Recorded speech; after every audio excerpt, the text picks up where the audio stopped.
Hello everybody and welcome back. Oh man, it has been a long time, hasn't it? It's been months. I think it's actually been borderline a year. Not acceptable. Absolutely not acceptable. Started off last year with all the good intentions, and as always, life kicks in and everything gets put on the back burner. But this year, it's going to be different. There's going to be a lot of meticulous planning, because if you have a family, you understand that time is very limited. Kids clubs and all kinds of stuff going on. So this year, things are going to be planned in advance around the family so we can get the content. So in this episode, what I've decided to do is show you guys how I sometimes plan a wild camping trip. I mean, sometimes I don't. I literally just get in the van and rock up wherever and just go. But there are times, quite a few times, especially if I'm going with Jake, that I'll have to do a little bit more research into where I'm going, just because so it's a bit more safer for him really, and we're not just aimlessly wandering around places. So what I'm going to do now is I'm going to show you how I locate areas that I think will be good to wild camp. This is, bearing in mind, this is going to be with Jake. Like I say, if I was on my own, I'm not too fussed. I'll literally just drive around, pull up anywhere, and we'll go off. So what I'm going to do now is I'm going to show you the map. Well, I'm not going to show you the map. I'm going to show you a map of how I source locations. Let's go down and look at that. Okay, so what we're going to do now is we're going to go into Google and we're going to go to Google Maps. And then we're going to select the first one that comes to the top of the page. And there we go, Google Maps. Now, what I like to do is I like to have it in satellite mode, just because I think it gives you a better overview of what's in the local area. And then what I do is I just scroll out. And what I do then is I look for clusters of forests, basically. And that's basically it. So simple. Like I say, it's not tricky, not rocket science. So I've identified an area around here. This could have potential. So what I'll then do is I will zoom in and see the local area, see what's about. This is a winner because we've got parking here, so that's awesome. Although that would say to me it could potentially be pretty busy, so just something to bear in mind. Then I'll drop the little man in. Boop, hello. And you can actually, which I think this is so cool. I didn't know you could do this in forest bits. I knew you could do it like on the roads and stuff, but you can actually walk through the woods. I mean, not you can't go all the way through the woods, but there's certain spots on the map that you can click on. For instance, let's walk up this track, and you can keep walking, and you can actually have a look around. I know it's not ideal, but it just gives you a little feel of what's around you. I mean, it's brilliant. And we could just keep walking up, scanning around. Could be a spot here, could be a spot there. And then that's all I'll do is I will follow this process when planning a wild camp as opposed to just finding somewhere random. But yeah, like I say, it's really basic, not rocket science, and it gives you lots of options as well. You know, if you want to go closer, you can go closer. If you want to venture a little bit further, you can venture a little bit further. It really is up to you. And also, this is for anyone who's never been wild camping before. If it's their very first time going, I know it can be pretty daunting. You know, just going out and spending the night anywhere. It's quite a big thing. You know, so hopefully this will help you and assist you in at least a bit of planning around where you want to go and what to look out for. So yeah. Right, so now that we've gone through the way I like to plan a wild camp, hopefully you found that useful. Like I said, that's the. That ain't me, is it? Sometimes technical stuff just happens and there's nothing you can do about it. The light's just gone out, but we're going to keep rolling. Hopefully you found something useful. Like I say, there's different maps you could use. I personally just do that. But you can, like, OS Maps is really good because you can actually download the map onto your phone. So if you're in an area that's got no signal, you still have access to the map, which is really useful. So on that note, let's get out of here before anything else fails. And I'll just keep spinning in my chair because I do this sort of stuff sometimes. Come on, let's go.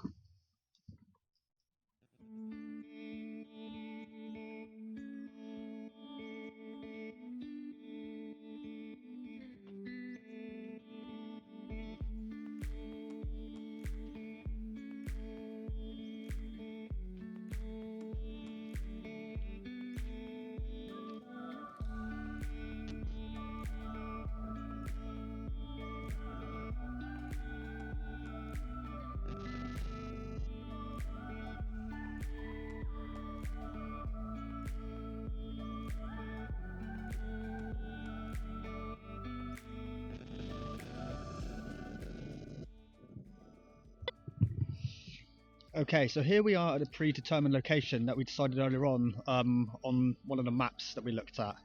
And all we're going to do now is we're going to spend the next sort of half hour walking around, getting a feel for the place, and just keeping our eyes peeled for anywhere that we think could be a good spot for setting up a camp for the night. So here we go. Let's have a little mooch around, see what we can see. So all we're doing now is we're going to follow the main track as it is. Yeah, we'll walk around the main track and we'll just keep looking either side for points where we can break off deeper into the woods. Because you don't really want to be setting up a camp in that spot because it's right next to the track. So all we're going to do is we're going to walk around the main track and, like I said a minute ago, keep our eyes peeled for a spot that we think would be good to set up camp. There are also a few other factors to consider, and that is the time you arrive at where you're planning to have your wild camp.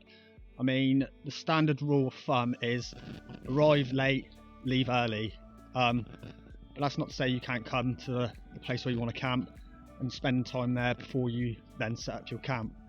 So, we're here, it's still early afternoon, so it's really busy. I mean, like, the car park's really busy, so we know there's going to be a lot of people about, and it wouldn't be the best time to set up camp for the night.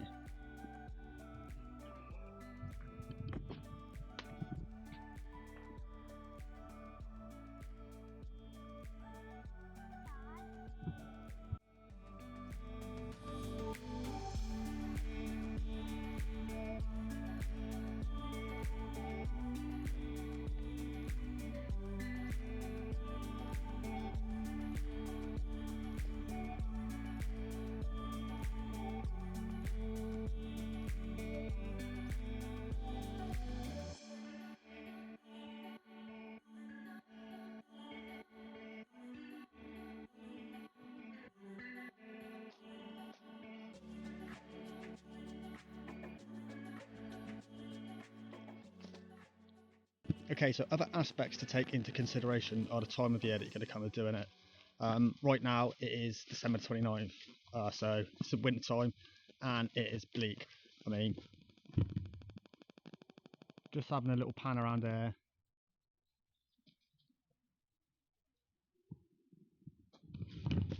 You can see at present the trees are not offering much coverage, there's not a lot of greenery about.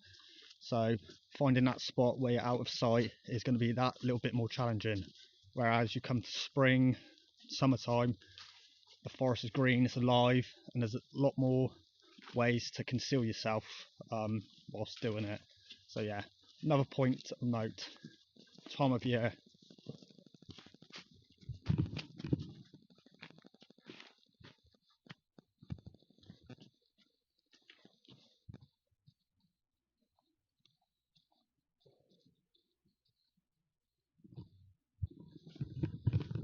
Also, it depends who you're going to have coming with you. I mean, obviously you don't want to be going in massive groups, a couple of you, is absolutely fine. I mean, Jake loves coming and doing this with me, don't you? Yeah. Don't you, Jake?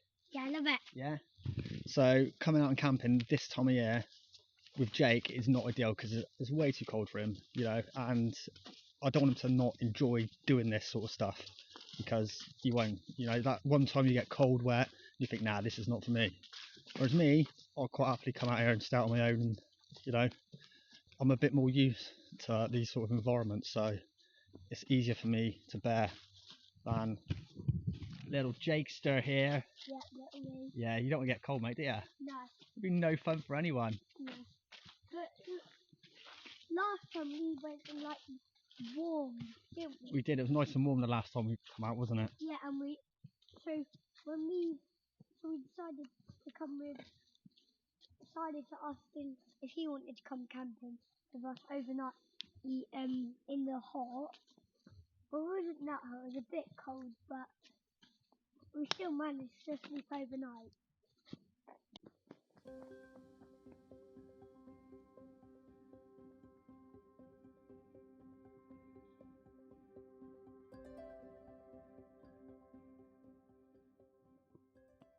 Now this is my favourite type of woods to camp in. So what we've got here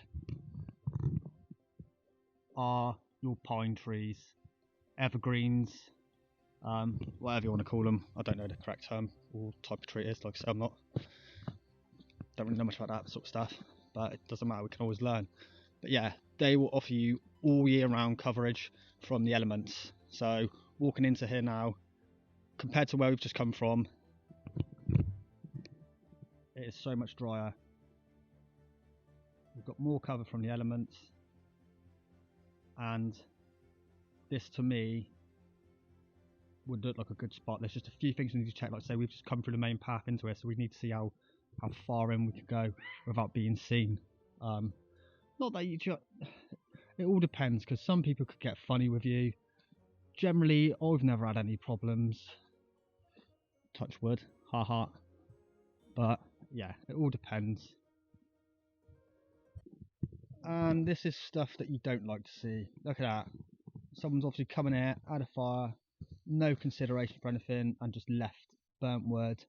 They've left where they had the fire open still. You know, Which we don't do. We dig a hole first and then. Yeah, there's been no consideration whatsoever. All the burnt logs just left. It's not the done thing to do. And this is what ruins it for other people. When you get plonkers who just come and have fires willy-nilly and leave the area looking like this. You should always leave it better than you found it, or if not exactly the same. They're the rules. Abide by the rules. But anyway, so to me, I would feel more than happy to camp in here, and I wouldn't be coming till later in the afternoon now if I was going to do it, because it's not too far off the track, and obviously there's signs of people being here already. So if I was going to stay in here, I'd be coming late in the evening and finding a suitable spot, because there are plenty of suitable spots there. So we've entered another slight little bit of pine, like a little cluster of trees at the minute, and I wouldn't stay in this one purely because I'll show you. So we have literally just got, that's the track right there, and this is the pine like needle clustery bit. So yeah, I wouldn't stay here unless I was arriving super late, where I knew no one was gonna be able to see. But then also you'd have to get up super early to get out, because like I say, it's so close to the track, so not the best option. So we'll keep walking, we'll keep exploring, and we'll keep seeing if we can find another area. It's always good to have a few options. There's no point in coming and just saying, oh yeah, the first one you see. You know, I know you can get a bit carried away and say, oh yes, I found this, the ideal spot, and you just want to set up everything and get everything going. It always just pays to spend that extra little bit of time just familiarising ourselves with the surroundings and having good options. You know, it's always good to have options. Maybe then you can plan another camp and you can like mark them down, make little notes to yourself. Oh, remember this spot? Yeah. It's always good to do that. So we'll keep moving, see if we can find some more spots.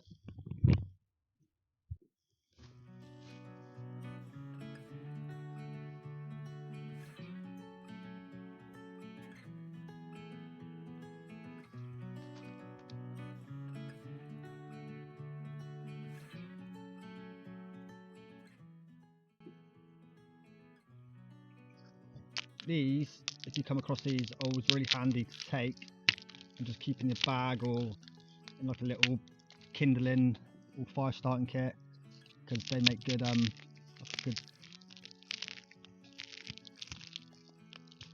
good to start fires. Can't remember what they're called, but I'll find out. But yeah, once you've crushed them up, they'll help you get that fire going. Thing is, like I said earlier, in spring and summer, this area is going to look so different. So you might look at that and think, nah, no chance. There's no way I'm going to be able to get away with having a little wild camping there. But come the spring or summer, all the greenery will be covering the area. There'll be more camouflage, and you might even get away with like spending a night in there. It'd have to be a super stealthy one though, because like I say, it's still close to like a main track. But yeah, let's say, like I said earlier, it's always a good thing to bear in mind the time of year you're going to come and do it. Because like I say, spring and summer will offer you that more concealment, whereas the winter, it's very bland and very bleak and very, well, brown.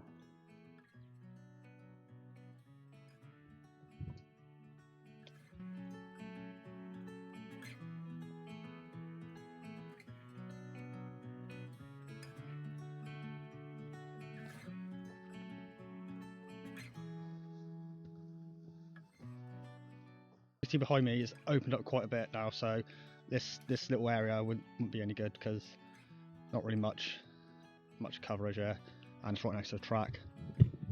So yeah, not really any good spots in this part of the woods. So we just keep walking. Like I say, it's all about making mental notes, or even marking them on your little map, or somewhere, just so you don't forget them. Because when it's dark, everything can look very similar. Yeah. Okay, so the biggest problem that I'm seeing with this woods that we're in is everything is really close to the track. It's not very big woods at all. I mean, it's split in half. There is another side, but I know that side is notoriously busy with dog walkers. It's got a big like man-made track all the way around the woods. Although it's bigger, it's a lot busier. This side's slightly smaller, but a lot of it is close to the track. So I know we found a couple of good spots, and the bit we're in now, to be honest, Will be good. Probably might be good. this could be a good little shout. Could be the one. It might not be the one, but it could. So yeah, this could be a good little spot. I mean, you definitely want to be arriving late if you're going to come here, because like I say, it's quite close to a track, but it doesn't seem like this bit's kind of split into two. So for me personally, if I was going to stay in this location, I'd arrive late, and you'd want to be going fairly sharpish in the morning. But yeah, got yourself a few little options there you could make from that tree if you had, depending on what you're going to stay in. Use a tarp or a tent. Personally, I like using the tarp, but that's just the way I roll. I like the different configurations you could do with it, but we'll come on to that sort of stuff further down the line. We aren't going to worry about that just yet. But yeah, this is a good little spot actually. Yeah, it is. It's a good, nice little.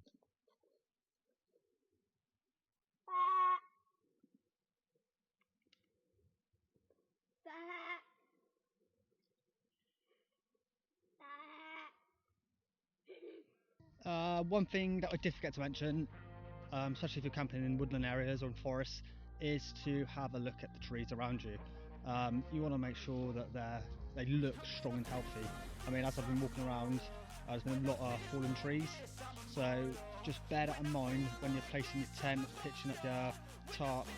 Just make sure that the trees that you're surrounded by look strong and healthy, and should the weather encroach, they're not going to blow down easily. Not that, you know, it's likely to happen, but it's just something to bear in mind and to consider when you're setting up for the evening. So yeah, bear that in mind.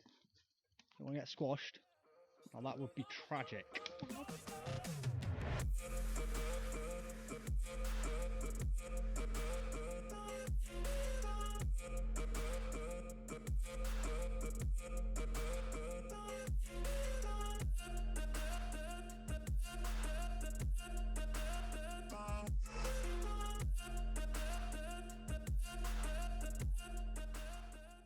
Well, there we go then. That is us back at the van. So we've just spent the last sort of hour walking around the woods, hopefully giving you guys a bit of an insight as to what to look for when planning your like first trip into the wilderness. Um, as always, if you enjoy this content, please hit the like button, sub to us if you so wish, and yeah. In the next episode, what I'm going to do is I'm going to go through the sort of gear you want to be looking to bring on your first trip. So catch you all soon.